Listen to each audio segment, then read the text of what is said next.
जय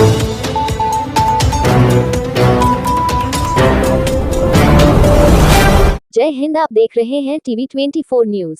बीती रात निर्दलीय उम्मीदवार आरिफ मोइन शेख के भाई शकील शेख द्वारा स्थानिक कांग्रेस कार्यकर्ता निसार शेख पर कई प्रकार के गंभीर आरोप लगाए जाने के बाद निसार शेख ने एक प्रेस वार्ता कर उन सभी आरोपों को बेबुनियाद ठहराते हुए निर्दलीय उम्मीदवार आरिफ मोइन शेख सहित उनके भाई शकील शेख का सारा काला चिट्ठा खोल दिया। कल एक जनसभा थी अपक्ष उम्मीदवार आरिफ मोइन की दिलबदिल सीट चौकी, जहाँ पे उनके बड़े भाई शकील, उन्होंने कहा है कि निसार जो अशोक भाव यादव का आदमी है वो दाऊद इब्राहिम और छोटा शकील का उसका रिश्ता है, और आप फोन पे बहुत सी धमकियां दिलवा रहे हैं लोगों को। इस पे आपकी सफाई, आपने प्रेस कॉन्फ्रेंस बुलाया है जिसके लिए हम लोग आए हुए हैं। आप क्या कहना क्या है? जावेद भाई, मैं आप लोग के माध्यम से बोलना चाहता हूँ, मुंह से बोला हुआ जो होता है ना, मुंह से बोला हुआ वो सच्चा नहीं होता है।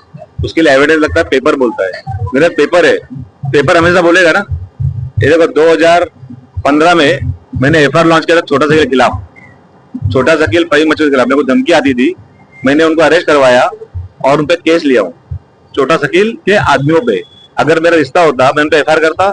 एक मेरे पास एविडेंस सबूत है। दूसरा, ये एविडेंस आप को देंगे? हाँ, मैं एविडेंस दूंगा आपको, तो सारे पेपर दूंगा। उनको अरेस्ट करवाया छोटा शकील के आदमी को। दूसरा, छोटा शकील और दाऊद इब्राहिम के खिलाफ बहुत बड़ी दुश्मनी है मेरी। ये देखो, मैंने इलेक्शन के पहले कंप्लेंट किया हूँ। मैंने कंप्लेंट बम्बई पुलिस कमिश्नर को दिया राइटिंग में, इलेक्शन के पहले छोटा शकील के आदमियों के खिलाफ। दूसरा, मेरे को जो प्रेशर आ रहा था 15 से 20 दिन तक पुलिस डिपार्टमेंट से, मैं नाम ले लूँ डिपार्टमेंट का क्योंकि एजेंसी अपना काम करती है, इतना प्रेशर लाए मेरे पे, इतना प्रेशर लाए। बोले बम्बई छोड़ दे, मोबाइल बंद कर दे, तेरे पे ऐसा हो जाएगा। मैं क्यों घर छोड़ू घर? मैंने उनके खिलाफ भी कंप्लेंट किया हूँ। क्या लगता है निसार जी, क्या कारण हो सकता है आपको धमकी देने का, आपको भाव के साथ जोड़ने का और छोटा शकील और दाऊद जी के साथ जोड़ने का? आपका क्या उनके कारण? ये तो ये दोनों भाई बताएंगे। ये दो भाई जो है, इनका नाम है चोर। छोटे मियाँ बड़े मियाँ दोनों चोर है। 2002 में इन्होंने लाया था दर्शन डेवलपर को। दर्शन डेवलपर के पूरा जू गली को बर्बाद करने वाले दो भाई। ताशकंद के सामने मस्जिद है, उसको रोड कटिंग में जाने का है, डेमोनेशन हो जाएगी, उसके नाम पे ब्लैक मेलिंग का सुधा का सिटी 2.5 करोड़ रुपए लिए लोगों ने। इनका काम ही है कि लोगों के में गलतफहमी डालना और लोगों से पैसा हेटना। कंप्लेंडर है ना ये, इनका काम नहीं है, ये कंप्लेंडर है, कंप्लेंडर। आज जाके देखो जू गली के शिफ्टिंग के अंदर 3 शिफ्टिंग बनी हुई है, तीनों के भाड़े लोगों को नहीं मिलती है। मैंने लॉकडाउन में और मेरे साथियों ने लॉकडाउन में उनको घर में डाला है। ये दो भाई कहाँ थे जब लॉकडाउन में? मोहसिन साहब थे, उनकी वाइफ थे, उनके बच्चे थे, अल्फा यादव मैडम थी। ये जो फिरदौस भाई साथ में घूम रहा है ना, फिरदौस भाई, अल्फा मैडम उसके थ्रू रिलीफ पहुंचाती थी। जब ये भाई कहाँ थे? ये मुझे बदनाम किया जा रहा है खाली। ये भी कहा गया है कि अगर आरिफ मोइन शेख जीतते हैं तो ये जो खतरे का कंपाउंड लगा है जहाँ पे रूम पे डेमोलेशन हुए, सारे की स्कीम चल रही है, वो खतरे के कंपाउंड को हटाकर लोगों को फिर से यहाँ पे बसाया जाएगा अगर वो जीतते हैं तो। कौन से लोगों बसाएंगे मुझे बताओ सिराज भाई, कौन से लोगों बसाएंगे? पूरे को तो आउटलेट में गए खाली करके। 22 लोग को भाड़ा चालू है, 22 लोग मेरे टच पर है। सारे जो 22 लोग को भाड़ा नहीं मिला वो मेरे टच पर है, मेरे साथ है। और रही बात इस कंपाउंड की, मेरा पेमेंट है 2017 से। ये देखो एनसीएलटी का लेटर है, मैंने एनसीएलटी में जितनी कंप्लेंट डाला था एनसीएलटी का सब मिल गया हूँ। एनसीएलटी से मुझे लेटर मिला है, ये लो, ये भी मैं दूंगा जावेद भाई आपको, सिराज भाई। एनसीएलटी ने मेरा पेमेंट एक्सेप्ट किया है, 8.5 करोड़ का मेरा पेमेंट था, एनसीएलटी ने एक्सेप्ट किया है। 8.5 करोड़ जगह 5 करोड़ 30 लाख एनसीएलटी मुझे देगी इस कंपाउंड के लिए। ये कंपाउंड मेरे जेब से दागीना बेच के, घर बेच के लोगों का पूरा किया हूं मैंने। आज भी लड़कों की पगार देता हूं मैं। ये कुछ थोड़ा सा रेंट भाड़े पे दिया हूं क्वेश्चन, उससे लड़कों की पगार जाती है, उससे लोगों का घर चलता है, वरना ये कंपाउंड कब्जा हो जाता था। ये आरिफ का प्लान है कब्जा करना, इस प्लॉट को खाना, हजम करना। ये जमीन माफिया है। इनको बोले एक भी सबूत, जैसा मेरे पास सबूत है, पेपर है, सबूत लाओ मेरे खिलाफ। मेरे को दादागिरी नहीं कर रहा, कोई गुंडागर्दी नहीं कर रहा हूं। मैंने इतने बड़े सलम के अंदर काम किया हूं, किसी की चाय नहीं पिया हूं, किसी का घर नहीं खाली कराया, किसी को डराया नहीं, किसी को धमकाया नहीं हूं। ये दो भाई क्यों नहीं है? इस बिल्डर के साथ क्यों नहीं काम करते? ये लोग अच्छे इंसान है ना, क्यों जुगली जाते नहीं ये लोग? इनको बोलो अपने घर के पास जावे, ज्यादा नहीं, एक दिन पूरा निकाल के दिखा दोनों भाई को, एक दिन।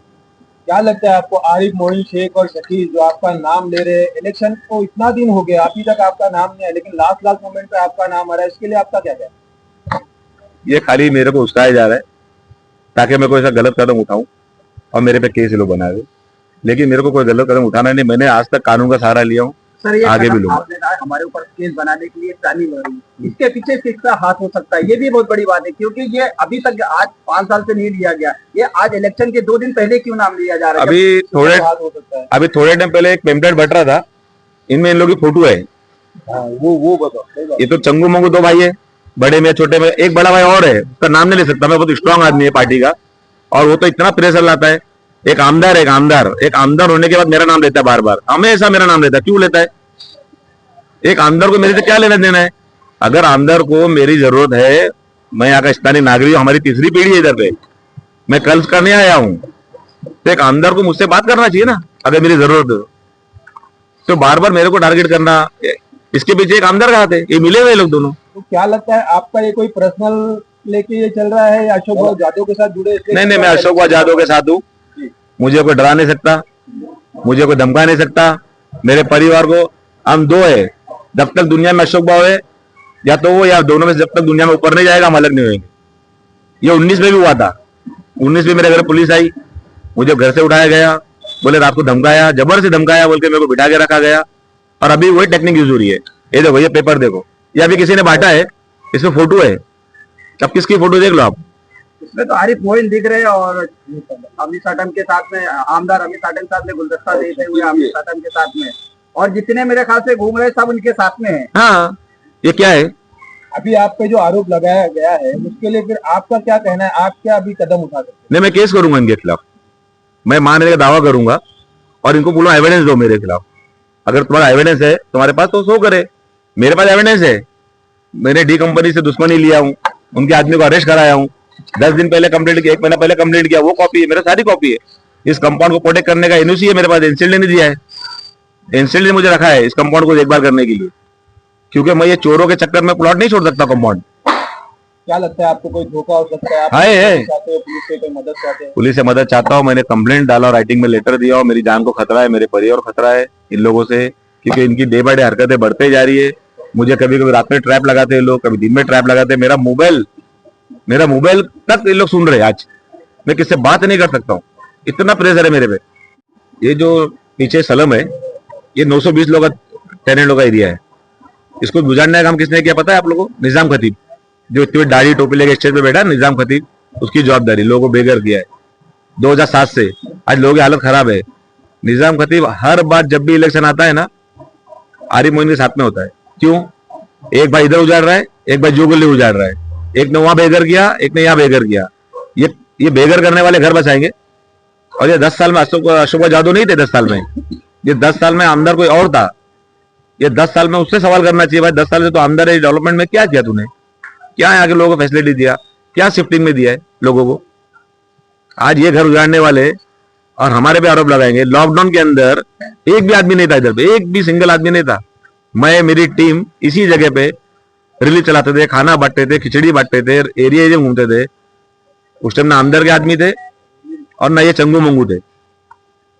निजाम खतीब ने खुले मन से कहा है कि इस प्रोजेक्ट को बाबा सिद्दीकी और अशोक जादव ने भेजा है, इसके बारे में आपका? उस टाइम अशोक जादव नहीं थे, जिस टाइम वॉर एग्रीमेंट हुआ, निजाम खतीब के दिमाग में आना चाहिए, उस टाइम बलदेव जी थे।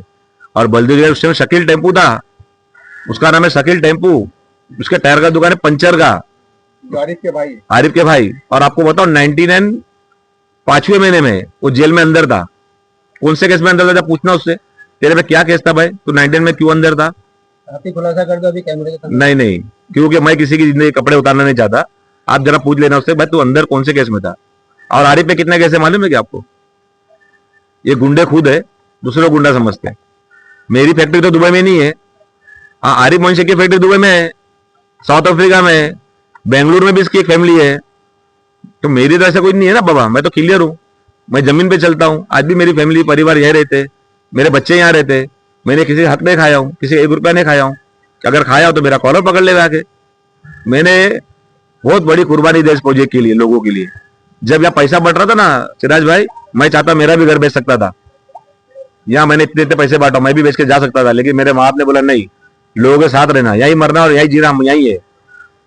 आज भी मेरे घर यही है, मैंने बेच के भागा नहीं हूँ, मैं एरिया नहीं छोड़ा हूँ। एरिया ये चोर लोग ने छोड़ के गए, दोनों भाई ने। और टेम्पो और ट्रक है ना, उसने छोड़े एरिया, हम लोग ने एरिया नहीं छोड़े ले, हम एरिया में है जावेद भाई, और एरिया में रहेंगे इंशाल्लाह। इसके पीछे ऐसा तो नहीं है कि कहीं वो आपको टारगेट करते हुए डायरेक्टली कांग्रेस के जो मत है उनको फिराना चाहते अपनी तरफ? आपको डरे हुए लोग मेरे से, उनको पता है कि मेरी अंधेरी मार्केट, बरदावाड़ी, डोंगर, जू गली, इधर में मेरी पकड़ है, लोगों से मेरे संबंध अच्छे हैं। इनको बोलो एक सभा ले ले, मैं एक सभा लेता हूँ, एक सभा इनको लेने बोलो। ये पैसा बांट रहे 300 रुपया, बुरके वाले को 1000 रुपया, हाँ वो भी मेरे पास प्रूफ है, मैं हवा में नहीं बोल रहा। टोकन दिखाऊं, इनका टोकन दिखाऊं, ये जो टोकन बटता ना टोकन, ये टोकन बांट रहे पैसा रैली के अंदर। एक मिनट, ये लो ये टोकन देखो, ऐसा टोकन बांटते लोग, इसकी कॉपी दे दूंगा आपको। ये जो बुरका पहन की औरत आती है, जो हमारी बहनें, इनको लालच देते हैं लोग, 1000 रुपया, बाकी को 300, जितनी गर्दी घूम रही है ना इनके साथ, तब पैसा लेके, कोई फ्री में नहीं है। टोकन का भी मैं आपको कॉपी दूंगा। और पैसा आ कहां से रहा है कि 2-2 हजार औरतें अगर ये घूम रही है, इतना पैसा कौन फाइनेंस करने वाला है? क्या मानो फैक्ट्री दुबई में इनकी है ना, दुबई में फैक्ट्री इनकी है, पता नहीं दुबई से पैसा आ रहा है कि यहाँ से कोई दे रहा है, विले पार्ले से, जो है ना लल्लुआ पार्क में है, उधर भी नोट छापने की कंपनी फैक्ट्री है उधर पे। एक आपने लल्लू भाई का पार्क का नाम लिया है, एक आजाद उम्मीदवार और उत्तर भारतीय से उम्मीदवार है भावना कुशालकर ने, उन्होंने भी कहा कि अमित साटम और आरिफ मोइन, एक पारसी का होटल है जहाँ पे ये लोग बैठ के वहाँ मीटिंग करते हैं। उन्होंने कहा कि पुत्र हैं ये, आरिफ मोइन का दत्तक पुत्र है अमित साटम जी के। इस पे क्या कहेंगे आप? खुली किताब है, सब पब्लिक को मालूम है, जो हर इंसान को मालूम है। एक आदमी एक बार इलेक्शन लड़ेगा, 2 बार लड़ेगा, 3 बार लड़ेगा, 4 बार लड़ेगा, कंटिन्यू लड़ेगा।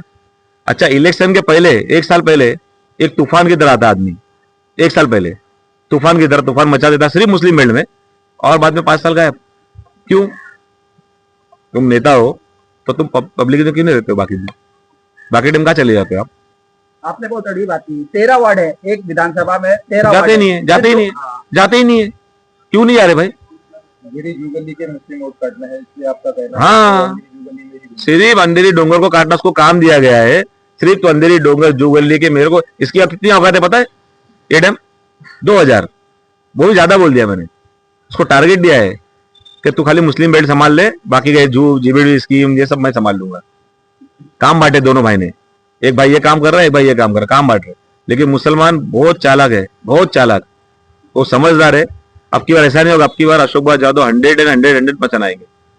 और ये लोग मुझे कितना भी डरावे, कितने भी मेरे पे केस बनाने की कोशिश करे, मैं डरने वाला नहीं, मैं घर छोड़ने वाला नहीं, क्योंकि मैं कोई क्रिमिनल नहीं हूं, मैं कोई वांटेड भाग रहा नहीं किसी, मैं इलेक्शन में प्रचार कर रहा हूँ, काम कर रहा हूँ, मेरा अधिकार है। और आरिफ मोइन को इस बार एमआईएम से टिकट नहीं मिला, इस वजह से वो आजाद उम्मीदवार खड़े हुए, इसके बारे में आप क्या कहना? अच्छा आदमी होता तो खड़ा होता था क्या? बताओ सर, अच्छा इंसान होता, एक पार्टी के लिए जो काम करता, पार्टी का वफादार होता, और पार्टी ने जब समझ में आया उसके, वो खुद ही बोल रहा है कि पार्टी से ऊपर से टाइप हो गया है। तो जब पार्टी का टाइप हो, तेरे को समझदार आदमी को क्या चाहिए था? समझदार आदमी को ये चाहिए ना कि भाई ठीक है, पार्टी का निर्णय जो है मैं एक्सेप्ट करूंगा। इनको पार्टी की नहीं पड़ी है, इनको मुसलमान का वोट काटना था। जो पैसा लिया क्या करोगे? जिससे पैसा लिए रे, अगर नहीं करेगा तो कल वो मारेगा, इनके खिलाफ जाएगा। तो अपनी इज्जत बचाने के लिए लोग ये काम कर रहे हैं दोनों। एक और सवाल है मेरा, जिस तरह से परसों से अमित साटम का एक ऑडियो भी घूम रहा है, वीडियो भी घूम रहा है, लात मारते हुए और पुलिस को गाली देते हुए ऑफिसर का, दोनों मेरे पास प्रूफ है, मेरे पास दोनों हुए। एक वॉइस रिकॉर्डिंग में बीएमसी ऑफिसर को गाली दे, हाँ दिए तो पहले मेरे पास भी है, वो आया है। उसके बारे में क्या कहेंगे? आया है, कैसा है? आया है, पहले मेरे पास भी आया है। वो एक ऑफिसर जी कोई थे, जादव पता नहीं कोई, तो गाली देते हुए और जू पे पुलिस वाले के सामने लात मारते हुए, ऐसे बहुत सारे वीडियो है। केस नहीं मेरे पे, और मैं जब जू गली में रहते, थोड़ा इनसे ही पूछ लो कि जू गली में इनकी हालत क्या है और किसने किया इनकी हालत, बताइए भाई, तुम लोग की हालत किसने किया? में 2005 से अभी तक लोगों का भाड़ा और लोगों को शिफ्टिंग अभी तक नहीं मिला। तो इतने टाइम से वो गरीब बेचारे रोते आ के, क्या भाड़ा नहीं मिला भाई, हमको शिफ्टिंग भी नहीं मिली, बोलते मतलब दूसरे टैलेंट की जगह कोई दूसरे को चढ़ाए, मतलब ऐसी दादागिरी करके लोग आते हैं, पूछते हैं, बोले कब तक मिलेगा भाई, तो उन लोग का घर तोड़ के बेघर करके अच्छा नहीं। Bureau report TV 24 news.